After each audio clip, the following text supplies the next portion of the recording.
Mes amis, bonjour. Je me présente, Mediha Benani.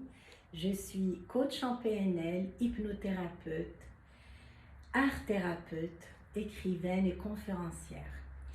Je suis là pour vous parler de mes romans. J'ai écrit 3 romans qui sont sortis en France. Là, je vais vous parler de mon premier roman, Lumière de femme. Il est sorti il y a 6 ans. Et pour le présenter, j'ai fait une exposition de tableaux. Donc voici le premier thème de mes tableaux. Vous remarquerez les couleurs et les formes. Donc dans ce roman, je raconte ma vie, une histoire difficile, une enfance difficile, une adolescence difficile et 2 mariages où j'ai connu la violence. Et ensuite, je raconte comment je m'en suis sortie grâce à des rencontres, grâce à la PNL, grâce au Theta Healing et grâce à la méditation Heartfulness.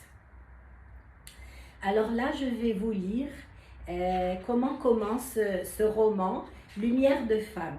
À toutes les femmes qui ont souffert, qui souffrent et qui ont peur de souffrir, tes larmes sont comme un puits où tu jettes ce dont tu n'as pas besoin pour avancer. Chapitre 1 s'appelle Mes racines, mes lumières. Je m'appelle Aïcha, j'ai 47 ans, je suis marocaine de Casablanca. Je ne suis ni écrivaine, ni j'ai eu mon bac.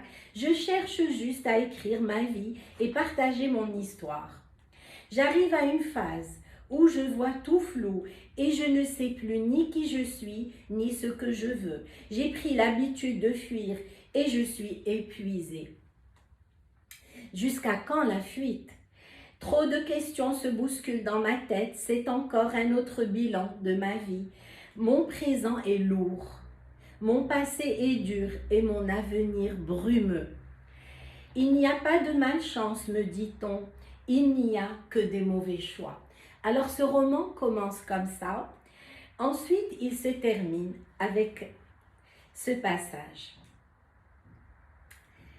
Je suis une femme qui renaît, j'ai déposé le poids de mon passé, je vous le livre dans ce chapitre de ma vie. D'autres chapitres suivront. J'ai 50 ans, je décide d'écrire encore et encore, je décide de m'élever, je décide de vivre. Alors, ce roman se termine avec 3 clés très importantes. Ma première rencontre, c'est Rabia Al-Rabawi. En fait, quand j'ai rencontré Rabia, j'étais dans ce tourbillon des psychiatres, de la clinique psychiatrique. J'avais perdu l'utilisation de mes mains. Les muscles de mes pieds étaient complètement contractés. J'arrivais plus à marcher. Cardiologue, psychiatre, clinique. Parce que j'avais divorcé une première fois. J'avais connu la violence avec un premier mari et au moment du divorce, la loi ne pouvait pas me donner mes enfants. Donc j'ai divorcé, j'ai perdu mes enfants, 3 enfants. Ensuite, je me suis remariée, toujours à la recherche de l'amour. Amour d'un homme. Et donc je me suis remariée, j'ai encore connu la violence. Dans la violence, il y a une palette de couleurs. Il y a la violence physique, la violence psychologique, la violence émotionnelle, etc. Et donc, rebelote, je redivorce 10 ans après. Donc, mon premier mariage a duré 10 ans. J'attendais qu'on vienne me sauver, me libérer, mais j'ai attendu longtemps. Donc, c'était à moi de me libérer, de m'enfuir, puisque ma famille ne voulait pas entendre parler du mot divorce. Pour mon deuxième mariage, rebelote, c'est la même histoire, le même schéma qui se répète. Et donc, cet homme n'avait pas d'enfant, je lui ai fait 2 garçons magnifiques et j'ai replongé dans le même schéma répétitif. Violence, les médecins. Et moi, on me disait, c'est ton deuxième mariage, tu n'as pas le droit à l'échec. Donc, scout, sbar, ça veut dire tais-toi, tu as besoin d'avoir honte de ce que tu vis. Il faut tenir toute ta souffrance en secret et vis comme si tu étais heureuse. Et donc, j'ai vécu dans un cinéma comme si j'étais heureuse. J'ai fui dans les mondanités, dans les addictions de shopping, dans les groupes d'amis, dans la mode. Et puis, mais à l'intérieur de moi, je m'écroulais en petits morceaux. Et donc, c'était les psychiatres, les cliniques, les cardiologues, les, les neurologues, puisque mes mains étaient vraiment comme ça et qu'on me disait qu'est-ce qui se passe, qu'est-ce que tu vis à l'intérieur de toi pour être dans cet état. Bref, j'ai pris mon courage à deux mains et j'ai divorcé la deuxième fois et on m'a encore repris mes enfants puisque la loi avant 2004 ne donnait pas le droit à la femme de prendre ses enfants si elle demandait le divorce. Donc je divorce et c'est le calvaire. Je perds mes amis parce qu'elles ont pris le côté de mon mari. Et mes parents n'étaient pas trop d'accord avec ce divorce. Et puis j'ai eu le soutien de mon frère Mohamed qui m'a dit « Je suis là, je vais te divorcer, va t'occuper de ta santé ». Donc ma première rencontre a été Fatem Zahra avec qui j'ai été faire un pèlerinage, découvrir Dieu. J'avais la peur de Dieu mais je cherchais l'amour de Dieu, je cherchais ma paix intérieure. Et avec Fatem Zahra, j'ai rencontré une prof de Coran, Nedia Tazi, que je salue aujourd'hui, avec qui je me suis enfermée 3 ans pour apprendre le Baqara ou El Imran, les 2 premières sourates du Coran, pour comprendre c'est quoi Dieu, c'est qui Dieu, c'est quoi ma mission de vie, pourquoi je souffre.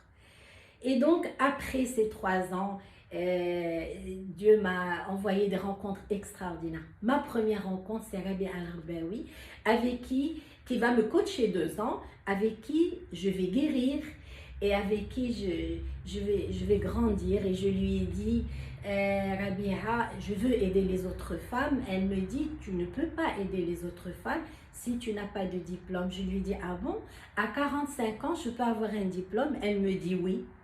Et donc là, elle m'inscrit dans l'école de PNL et l'aventure continue. Dès que j'ai découvert les études, je ne me suis plus arrêtée. Donc aujourd'hui, j'ai plus de 40 diplômes, je les compte plus, 45, en développement personnel. Donc, ma première rencontre, c'est Rabia Al-Harbaoui, le coaching et la PNL et l'hypnose aussi. Et ça a nourri mon cerveau, ça m'a guéri, ça m'a remis debout. Et c'est grâce à ça que j'ai compris qui j'étais et qu'est-ce que je faisais sur Terre. Et c'est grâce à Rabia que j'ai découvert ma mission de vie qui est d'écrire des livres, de parler aux femmes et de partager mon histoire et de dire comment j'ai traversé l'enfer et comment j'ai réussi à m'en sortir et qu'il y a une multitude d'outils pour s'en sortir. Donc aujourd'hui, je vais à la rencontre des femmes dans les associations, dans le cabinet, à travers WhatsApp, vidéo WhatsApp, online, etc. Ma deuxième rencontre, c'était Soraya avec la méditation Heartfulness. Soraya m'a pris par la main, nous sommes partis en Inde, j'ai rencontré le maître Chariji. Le jour où je l'ai vu, j'ai pleuré parce que c'est comme si j'avais rencontré l'amour inconditionnel. Et quelque chose a changé en moi. J'ai appris ce jour-là comment faire taire mon mental et redescendre vivre au niveau du cœur. Comment arrêter les pensées, les sons, les voix dans le cerveau et redescendre vivre dans le calme du cœur. Le cœur, c'est toute cette partie et c'est dans le cœur où nous avons justement toutes les ressources dont nous avons besoin pour aller vers nos objectifs, trouver la paix, guérir. Donc, je remercie Soraya. Et dans la méditation Heartfulness, c'est gratuit parce que en Inde, la spiritualité ne se vend pas, elle se transmet. Donc, toute ma reconnaissance à Rabia Al-Harbaoui, toute ma reconnaissance à Soraya Sebani. Ma troisième rencontre dans ce roman, c'est Dina Elani, avec qui j'ai appris le Theta Healing. C'est quelque chose de très simple. Avec le Theta Healing, j'ai appris comment mettre mon cerveau dans l'onde Theta pour faire les changements, libérer les peurs, changer les croyances dans l'instant.